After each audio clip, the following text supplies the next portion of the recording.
श्री शांबे शिवाय नमः, श्री गणेशाय नमः। मित्रों, आज हम रुद्र संहिता के सृष्टि खंड के 10वें अध्याय के महात्म को समझेंगे और जानेंगे। श्री हरि को सृष्टि की रक्षा का भार एवं भोग मोक्ष दान का अधिकार देकर भगवान शिव का अंतर्ध्यान होना। परमेश्वर शिव जी विष्णु से बोले, ब्रह्मा जी के द्वारा रचे गए लोक में जब कोई संकट उत्पन्न हो तब आप उन संपूर्ण दुखों का नाश करने के लिए सदा तत्पर रहना। मैं दुस्सह कार्यों में आपकी सहायता करूंगा। आपके दुर्जय और अत्यंत उत्कट शत्रुओं को मैं मार गिराऊंगा। आप नाना प्रकार के अवतार धारण करके लोक में अपनी उत्तम कीर्ति का विस्तार कीजिए और संसार में प्राणियों के उद्धार के लिए तत्पर रहिए। गुण रूप धारण कर मैं रुद्र निश्चित ही अपने इस शरीर से संसार के उन कार्यों को करूंगा जो आपसे संभव नहीं है, इसमें संदेह नहीं है। जो मनुष्य रुद्र का भक्त होकर आपकी निंदा करेगा उसका सारा पुण्य तत्काल भस्म हो जाएगा। हे पुरुषोत्तम विष्णु, आपसे द्वेष करने के कारण मेरी आज्ञा से उसको नरक में गिरना पड़ेगा। ऐसा कहकर भगवान शिव ने मेरा हाथ पकड़ लिया और श्री विष्णु को सौंपकर उनसे कहा, आप संकट के समय सदा इनकी सहायता करते रहें। अब आप तीनों देवताओं के आयु बल को विशेष रूप से सुनिए। ब्रह्मा, विष्णु और शिव की एकता में किसी प्रकार का कोई संदेह नहीं करना चाहिए। 1000 चतुर्युग को ब्रह्मा का एक दिन कहा जाता है और उतनी ही उनकी रात्रि होती है।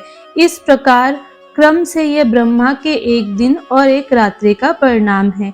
इस प्रकार से 30 दिनों का एक मास और 12 मासों का एक वर्ष होता है। 100 वर्ष के परिणाम को ब्रह्मा की आयु कहा गया है। ब्रह्मा के एक वर्ष के बराबर विष्णु का एक दिन कहा जाता है। विष्णु के एक वर्ष के बराबर रुद्र का एक दिन होता है।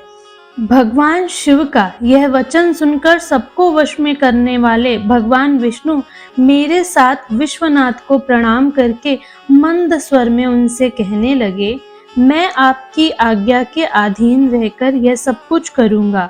आप ही मेरे सदा ध्येय होंगे, इसमें अन्यथा नहीं है। मैंने पूर्व काल में भी आपसे समस्त सामर्थ्य प्राप्त किया है। क्षण मात्र भी आपका श्रेष्ठ ध्यान मेरे चित्त से कभी दूर न हो। मेरा जो भक्त आपकी निंदा करे उसे आप निश्चय ही नरकवास प्रदान करें। जो आपका भक्त है वह मुझे अत्यंत प्रिय है। जो ऐसा जानता है उसके लिए मोक्ष दुर्लभ नहीं है। आज आपने निश्चय ही मेरी महिमा बढ़ा दी है। यदि कभी कोई अवगुण आ जाए तो उसे क्षमा करें। तदनंतर विष्णु द्वारा कहे गए श्रेष्ठ वचन को सुनकर शिव जी ने अत्यंत प्रीतिपूर्वक विष्णु से कहा कि मैंने आपके अवगुणों को क्षमा कर दिया है।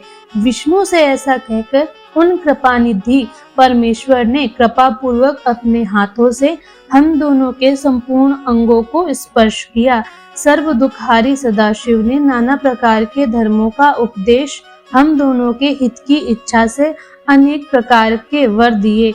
इसके बाद भक्त वत्सल भगवान शंभु कृपा पूर्वक हमारी ओर देखकर हम दोनों के देखते देखते शीघ्र वहीं अंतर्ध्यान हो गए। तभी से इस लोक में लिंग पूजा का विधान प्रचलित हुआ है। लिंग में प्रतिष्ठित भगवान शिव भोग और मोक्ष देने वाले हैं।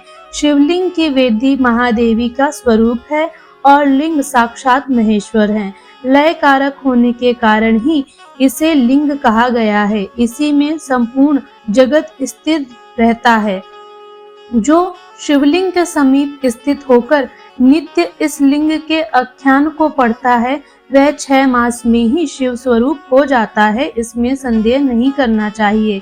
जो शिवलिंग के समीप कोई भी कार्य करता है उसके पुण्यफल वर्णन करने में मैं समर्थ नहीं हूँ। और इस प्रकार से यह सृष्टि खंड का 10वां अध्याय यहीं पर समाप्त होता है। मैं आपसे मिलूंगी अगले अध्याय को लेकर अगले वीडियो में। तब तक के लिए हर हर महादेव। और जिन्होंने अब तक चैनल को नहीं सब्सक्राइब किया है कृपया करके वो कर लें, इसी प्रकार से शिव पुराण की महिमा सुनने के लिए।